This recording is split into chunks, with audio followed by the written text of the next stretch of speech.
Bhimrao Ramji Ambedkar, doctor बाबा साहब आम्बेडकर नाम से लोकप्रिय भारतीय बहुज्ञ, विधिवेता, अर्थशास्त्री, राजनीतिज्ञ और समाज सुधारक थे। उन्होंने दलित बौद्ध आंदोलन को प्रेरित किया और अछूतों से सामाजिक भेदभाव के विरुद्ध अभियान चलाया था। श्रमिकों, किसानों और महिलाओं के अधिकारों का समर्थन भी किया था। वे स्वतंत्र भारत के प्रथम विधि एवं न्याय मंत्री, भारतीय संविधान के जनक एवं भारत गणराज्य के निर्माताओं में से एक थे। आम्बेडकर का जन्म 14 अप्रैल 1891 को ब्रिटिश भारत के मध्य भारत प्रांत में स्थित महू नगर सैन्य छावनी में हुआ था। वे रामजी मालजी सकपाल और भीमाबाई की 14वीं व अंतिम संतान थे। उनका परिवार कबीर पंथ को मानने वाला मराठी मूल का था और वो वर्तमान महाराष्ट्र के रत्नागिरी जिले में आंबडवे गांव का निवासी था। वे हिंदू महार जाति से संबंध रखते थे, जो तब अछूत कही जाती थी और इस कारण उन्हें सामाजिक और आर्थिक रूप से गहरा भेदभाव सहन करना पड़ता था। भीमराव आम्बेडकर के पूर्वज लंबे समय से ब्रिटिश ईस्ट इंडिया कंपनी की सेना में कार्यरत रहे थे और उनके पिता रामजी सकपाल भारतीय सेना की महू छावनी में सेवारत थे तथा यहां काम करते हुए वे सूबेदार के पद तक पहुंचे थे। उन्होंने मराठी और अंग्रेजी में औपचारिक शिक्षा प्राप्त की थी। अपनी जाति के कारण बालक भीम को सामाजिक प्रतिरोध का सामना करना पड़ रहा था। विद्यालयी पढ़ाई में सक्षम होने के बावजूद छात्र भीमराव को छुआछूत के कारण अनेक प्रकार की कठिनाइयों का सामना करना पड़ता था। 7 नवंबर 1900 को रामजी सकपाल ने सतारा की गवर्नमेंट हाई स्कूल में अपने बेटे भीमराव का नाम भिवा रामजी आम्बेडकर दर्ज कराया। उनके बचपन का नाम भिवा था। आम्बेडकर का मूल उपनाम सकपाल की बजाय आम्बेडकर लिखवाया था, जो कि उनके आम्बडवे गांव से संबंधित था, क्योंकि कोंकण प्रांत के लोग अपना उपनाम गांव के नाम से रखते थे।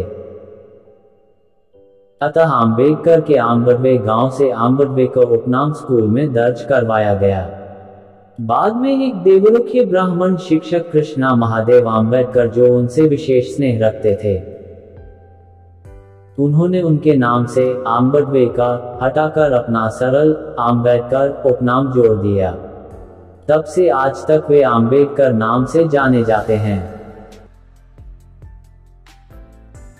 रामजी सकपाल परिवार के साथ बंबई चले आए अप्रैल 1906 में, जब भीमराव लगभग 15 वर्ष आयु के थे। तो 9 साल की लड़की रमाबाई से उनकी शादी कराई गई थी। तब वे 5वीं अंग्रेजी कक्षा पढ़ रहे थे। उन दिनों भारत में बाल विवाह का प्रचलन था। बालक भीमराव का प्राथमिक शिक्षण दापोली और सतारा में हुआ। बंबई के एल्फिंस्टोन स्कूल से वह 1907 में मैट्रिक की परीक्षा पास की। इस अवसर पर एक अभिनंदन समारोह आयोजित किया गया और उसमें भेंट स्वरूप उनके शिक्षक श्री कृष्णाजी अर्जुन कैलुस्कर ने स्वलिखित पुस्तक बुद्ध चरित्र उन्हें प्रदान की। बड़ौदा नरेश सयाजी राव गायकवाड़ की फेलोशिप पाकर भीमराव ने 1912 में मुंबई विश्वविद्यालय से स्नातक परीक्षा पास की। संस्कृत पढ़ने पर मनाही होने से वह फारसी लेकर उत्तीर्ण हुए।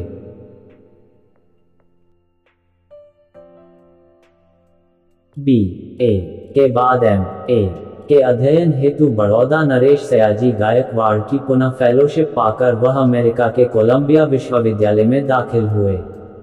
सन 1915 में उन्होंने स्नातकोत्तर उपाधि की परीक्षा पास की। इस हेतु उन्होंने अपना शोध प्राचीन भारत का वाणिज्य लिखा था। उसके बाद 1916 में कोलंबिया विश्वविद्यालय अमेरिका से ही उन्होंने PhD की उपाधि प्राप्त की। उनके PhD शोध का विषय था ब्रिटिश भारत में प्रांतीय वित्त का विकेंद्रीकरण। फेलोशिप समाप्त होने पर उन्हें भारत लौटना था, अतः वे ब्रिटेन होते हुए लौट रहे थे। उन्होंने वहां London school of economics and political science में एम.Sc. और D.Sc. और विधि संस्थान में बार एक लॉ की उपाधि हेतु स्वयं को पंजीकृत किया और भारत लौटे। सबसे पहले छात्रवृत्ति की शर्त के अनुसार बड़ौदा नरेश के दरबार में सैनिक अधिकारी तथा वित्तीय सलाहकार का दायित्व स्वीकार किया। पूरे शहर में उनको किराए पर रखने को कोई तैयार नहीं होने की गंभीर समस्या से वह कुछ समय के बाद ही मुंबई वापस आए। वहां परेल में दबक चाल और श्रमिक कॉलोनी में रहकर अपनी अधूरी पढ़ाई को पूरी करने हेतु पार्ट टाइम अध्यापकी और वकालत कर अपनी धर्मपत्नी रमाबाई के साथ जीवन निर्वाह किया। सन 1919 में डॉक्टर अंबेडकर ने राजनीतिक सुधार हेतु गठित साउथ ब्रो आयोग के समक्ष राजनीति में दलित प्रतिनिधित्व के पक्ष में साक्ष्य दी। उन्होंने मूक और अशिक्षित और निर्धन लोगों को जागरूक बनाने के लिए मूकनायक और बहिष्कृत भारत साप्ताहिक पत्रिकाएं संपादित की और अपनी अधूरी पढ़ाई पूरी करने के लिए वह लंदन और जर्मनी जाकर वहां से M.Sc. D.Sc. और बैरिस्टर की उपाधियां प्राप्त की। उनके M.Sc. का शोध विषय साम्राज्य वित्त के प्राप्ति और विकेंद्रीकरण का विश्लेषणात्मक अध्ययन और उनके D.Sc. उपाधि का विषय रुपए की समस्या, उसका उद्भव और उपाय और भारतीय चलन और बैंकिंग का इतिहास था।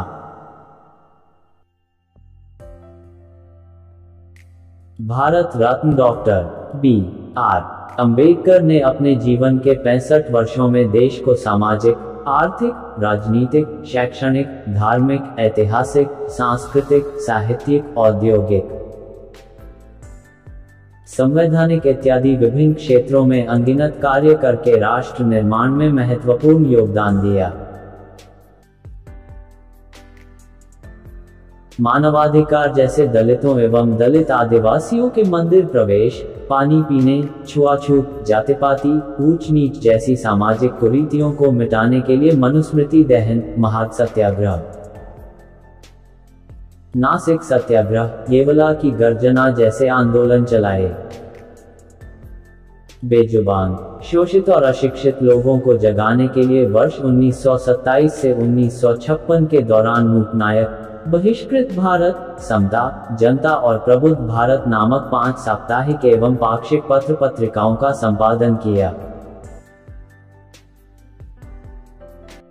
कमजोर वर्गों के छात्रों को छात्रावासों, रात्रि स्कूलों, ग्रंथालयों तथा शैक्षणिक गतिविधियों के माध्यम से अपने दलित वर्ग शिक्षा समाज था 1924 के जरिए अध्ययन करने और साथ ही आय अर्जित करने के लिए उनको सक्षम बनाया। सन 1945 में उन्होंने अपनी पीपुल्स एजुकेशन सोसाइटी के जरिए मुंबई में सिद्धार्थ महाविद्यालय तथा औरंगाबाद में मिलिंद महाविद्यालय की स्थापना की। बौद्धिक, वैज्ञानिक प्रतिष्ठा, भारतीय संस्कृति वाले बौद्ध धर्म की 14 अक्टूबर 1956 को 5 लाख लोगों के साथ नागपुर में दीक्षा ली तथा भारत में बौद्ध धर्म को पुनर्स्थापित कर अपने अंतिम ग्रंथ द बुद्धा एंड हिज धम्मा के द्वारा निरंतर वृद्धि का मार्ग प्रशस्त किया। जात पात तोड़क मंडल लाहौर के अधिवेशन के लिए तैयार अपने अभिभाषण को जातिभेद निर्मूलन नामक उनके ग्रंथ ने भारतीय समाज को धर्मग्रंथों में व्याप्त मिथ्या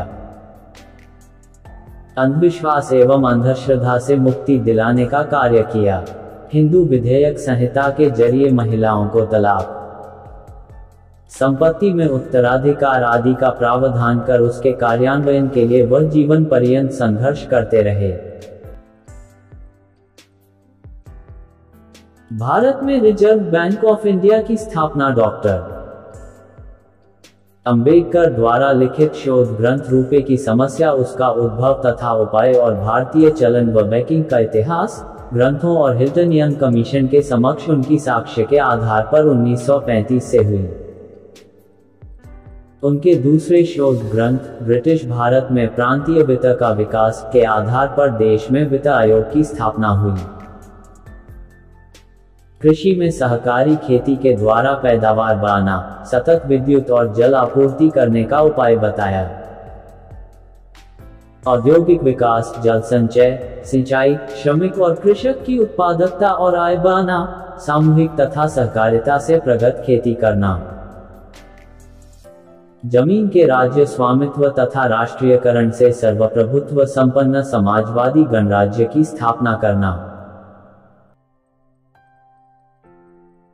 सन 1945 में उन्होंने महानदी का प्रबंधन की बहुउद्देशीय उपयुक्तता को परख कर देश के लिए जल नीति तथा औद्योगिकरण की बहुउद्देशीय आर्थिक नीतियां जैसे नदी एवं नालों को जोड़ना, हीराकुंड बांध,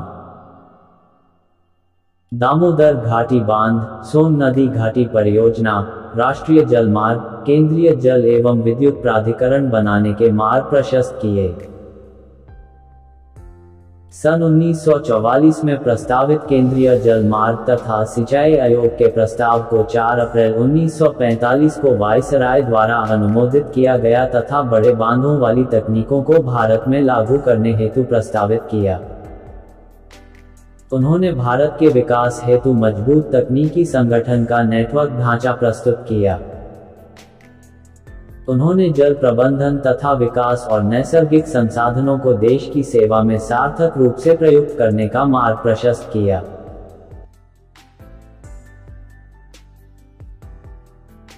उन्होंने समता, समानता, बंधुता एवं मानवता आधारित भारतीय संविधान को 2 वर्ष 11 महीने और 17 दिन के कठिन परिश्रम से तैयार कर 26 नवंबर 1949 को तत्कालीन राष्ट्रपति डॉक्टर राजेंद्र प्रसाद को सौंपकर देश के समस्त नागरिकों को राष्ट्रीय एकता, अखंडता और व्यक्ति की गरिमा की जीवन पद्धति से भारतीय संस्कृति को अभिभूत किया।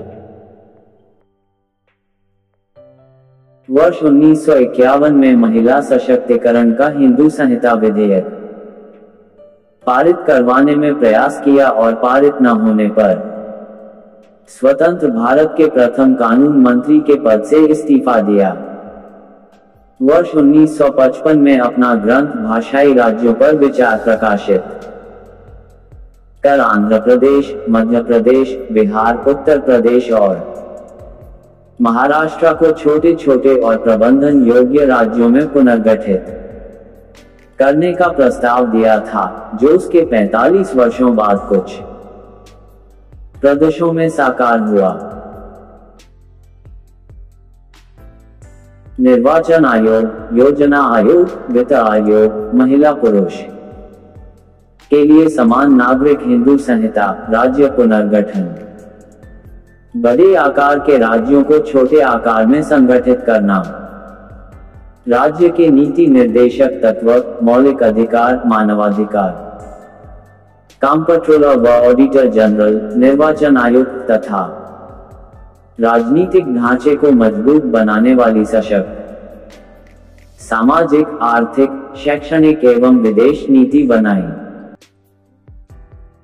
प्रजातंत्र को मजबूती प्रदान करने के लिए राज्य के तीनों अंगों न्यायपालिका, कार्यपालिका एवं विधायिका को स्वतंत्र और पृथक बनाया तथा समान नागरिक अधिकार के अनुरूप एक व्यक्ति, एक मत और एक मूल्य के तत्व को प्रस्थापित किया। विधायिका, कार्यपालिका एवं न्यायपालिका में अनुसूचित जाति एवं जनजाति के लोगों की सहभागिता संविधान द्वारा सुनिश्चित की तथा भविष्य में किसी भी प्रकार की विधायिकता जैसे ग्राम पंचायत, जिला पंचायत, पंचायत राज इत्यादि में सहभागिता का मार्ग प्रशस्त किया। सहकारी और सामूहिक खेती के साथ साथ उपलब्ध जमीन का राष्ट्रीयकरण कर भूमि पर राज्य का स्वामित्व स्थापित करने तथा सार्वजनिक प्राथमिक उद्यमों यथा बैंकिंग, बीमा आदि उपक्रमों को राज्य नियंत्रण में रखने की पुरजोर सिफारिश की तथा कृषि की छोटी जोतों पर निर्भर बेरोजगार श्रमिकों को रोजगार के अधिक अवसर प्रदान करने के लिए उन्होंने औद्योगिकरण की सिफारिश की। वायसराय की कौंसिल में श्रम मंत्री की हैसियत से श्रम कल्याण के लिए श्रमिकों की 12 घंटे से घटाकर 8 घंटे कार्य समय, समान कार्य समान वेतन, प्रसूति अवकाश, संवैतनिक अवकाश